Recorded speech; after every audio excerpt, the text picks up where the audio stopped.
Yes, he may have been difficult to handle, requiring special needs, but the most critical thing this boy needed was for someone to love and care for him unconditionally. Because the 10th call wasn't determined to have risen to the, quote, standards for child abuse or neglect, it was ultimately decided on September 23rd that no case file would be opened. It seemed everyone wanted to pass the buck in the hopes that Adrian could become someone else's problem. He should have been protected by these very people.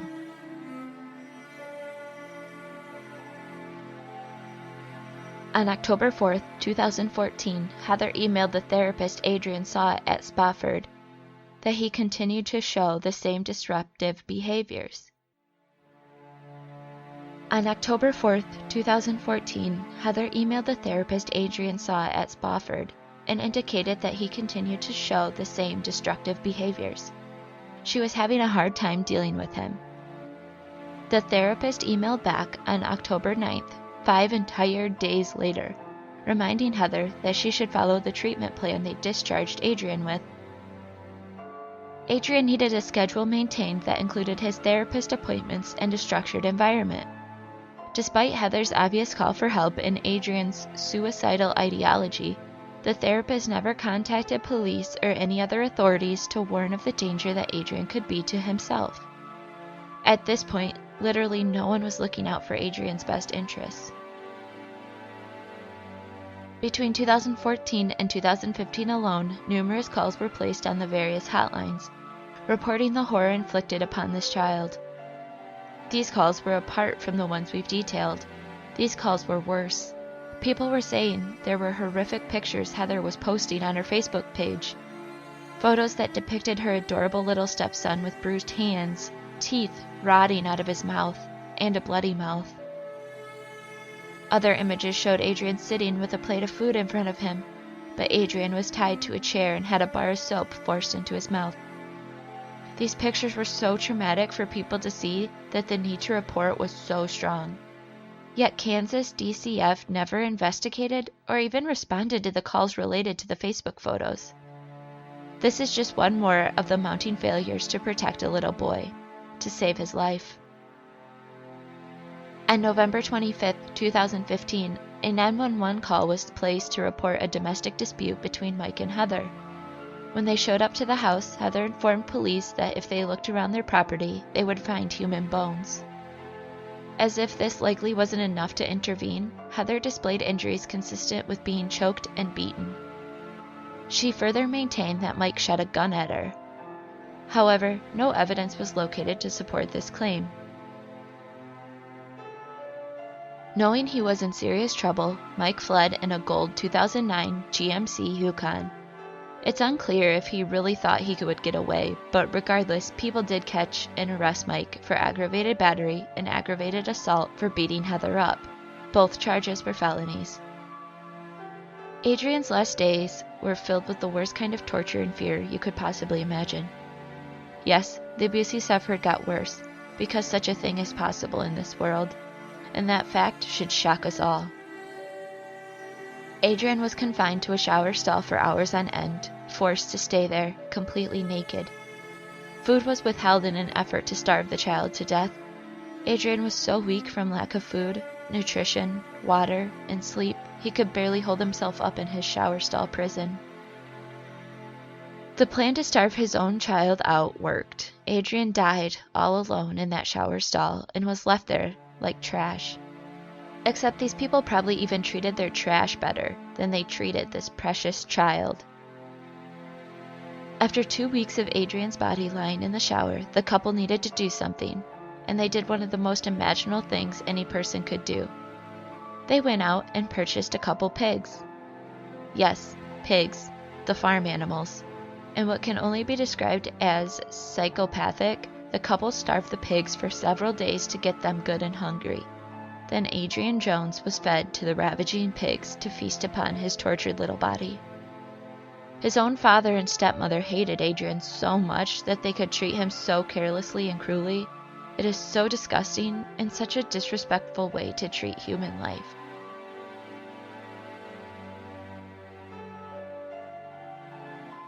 Following landlord Jen's call and the arrest of Mike, a search warrant was executed at 5201 North 99th Street in Kansas City on November 26, 2015. The warrant allowed for searches of all outbuildings, the property, and residence. Heather was brought in for questioning and told Detective Lancaster that Adrian actually died back on September 28, 2015. When police spoke to Adrian's siblings, one claimed they heard a voice, believed to be Adrian's, saying, quote, "I'm going to die," to which Heather responded, quote, "Suck it up." Suck it up. The last words spoken to this little boy. The last words spoken to this little boy were to suck up his fear and terror, knowing his death was imminent. And she wanted him to suck it up. These are genuinely vile human beings. Evidence aplenty was found. Police located screenshots on Heather's phone that matched up with initial hotline calls. There were also a screenshot of a variety of items that Heather was looking to buy. Things that included a straitjacket, restraint chair, and other confinement products. They had a literal torture chamber set up. Adrian was forced to eat plain oatmeal while his siblings were fed nice meals in McDonald's. The state's attorney said Adrian's death was among the worst crimes they have ever been involved with. Whether it is sentencing laws or plea agreements, the punishments for Mike and Heather simply don't fit the crime. Heather pled guilty to first-degree murder and was sentenced to life imprisonment with the eligibility for parole after 25 years. This means Heather has a chance to see the light of day, despite the severe torture, murder, and brutality of a human body that she played a part in. Mike, too, pled guilty to first-degree murder in May of 2017. Again, he also was sentenced to life in prison. However, he won't be eligible for parole for 50 years, which still doesn't seem just. Not for the pure terror he inflicted on his child for years. Adrian's grandmother, Judy, has been fighting with DCF ever since Adrian's death. Yes, remember Grandma Judy? The woman who was always willing and available to take this young child, raising him, and providing the safe, stable life he deserved.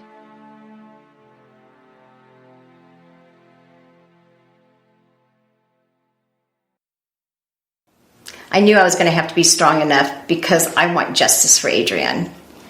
I want to know what happened to him. And I've gone from being super, super hurt, which I am every single day, to really just this rage that I never thought that I could have in me.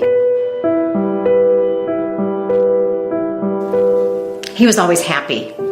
He smiled and it would just melt your heart. I bought him a football and he'd say, "Nana, when I get big, I'm going to play football. Would you come and watch me?" I have dreams about going into the house and I surprise Mike and Heather. I have a gun. I make them get down on their knees. I go into the bathroom. I throw a blanket around him. I grab him in my arms and he holds me tight and he says, "Thanks, Nana, for coming to get me." And then I walk in and I shoot both of them. And that's how I wake up. You know, I just had that dream again last night. And I just cannot get past that. The videos just kind of made it worse.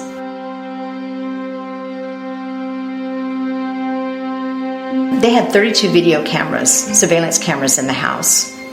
And in one of these videos, he found a little container and he opens it up and he smells it and then he puts that one down.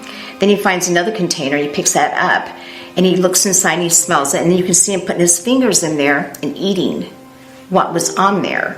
But you also, in one of the videos, you see Heather showing Maddie this and saying, "See, that's what kind of animal your brother is," you know. And the only reason why I watched some of them was because I was told that I needed to prepare myself for Mike's trial because they were going to show quite a few of the photos. Yeah. And yeah, that was not a good thing to watch at all. You know, through therapy now I found out that I have PTSD and I relive me going and saving him all the time. It's that reoccurring dream. These were monsters and they took him and how unloved he must have felt. that makes me really super sad, is that he left this world and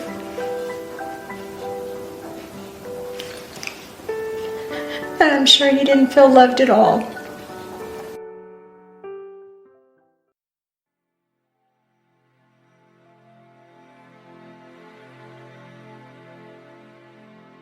DCF Deputy Director Diane Keach left the department because of how terribly the cases were handled there. Who could blame her? Adrian's file was nearly 2,000 pages thick, and nothing was ever done. There were intakes omitted, facts omitted. Some of the intakes were combined when they actually had different responses. DCF was not in compliance, but they did not report that to the Child Death Review Board. I believe that they're concerned and going to address some issues.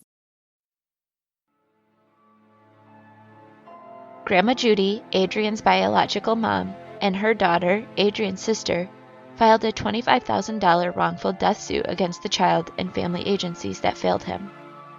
At one point, Mike appallingly tried to withdraw his guilty plea. He alleged that his lawyer talked him into the plea deal and threatened not to defend Mike if he didn't take the deal. The request was denied. There was a total of 7 children between Mike and Heather. Their ages ranged from 1 to 10. All were placed into protective custody and hopefully will survive and thrive despite what happened to their brother. Adrian is buried at Oak Hill Cemetery located in Lawrence, Kansas. It's located in very close proximity to a strawberry field, which is fitting for the sweet little boy who always loved fruit. He dreamt of playing football, and we wish more than anything he could have realized those dreams. Perhaps one of the most horrible injustices in this tragic story is that Adrian lived with his biological mom, Dana Pierce, for the first 2.5 years of his life. The very first hotline call was placed in August of 2011 when Adrian was in his mother's care. The report claimed that she left him alone, unsupervised. DCF immediately stepped in and removed Adrian, placing him directly into the hands of a monster the child called Dad. There will be one more For the Children episode before we launch the newly branded show, True Crime, Dark Injustice. The stories will stay the same, and we will continue to cover lesser-known stories and examine whether justice was indeed served. Thank you for listening to today's case, and we will keep sharing these dark injustices in honor and remembrance for the victim.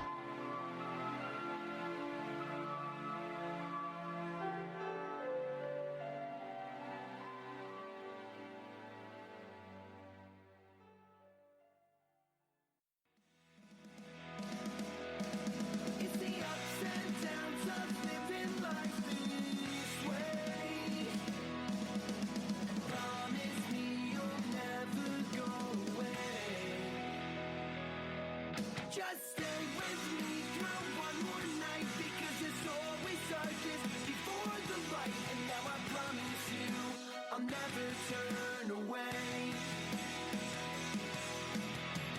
I won't let you give us one last heart to break.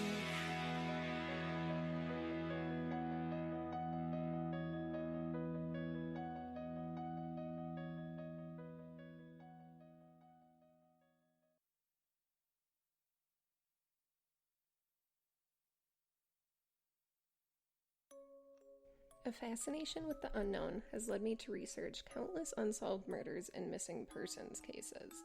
These victims are often forgotten in the hustle and bustle of everyday life.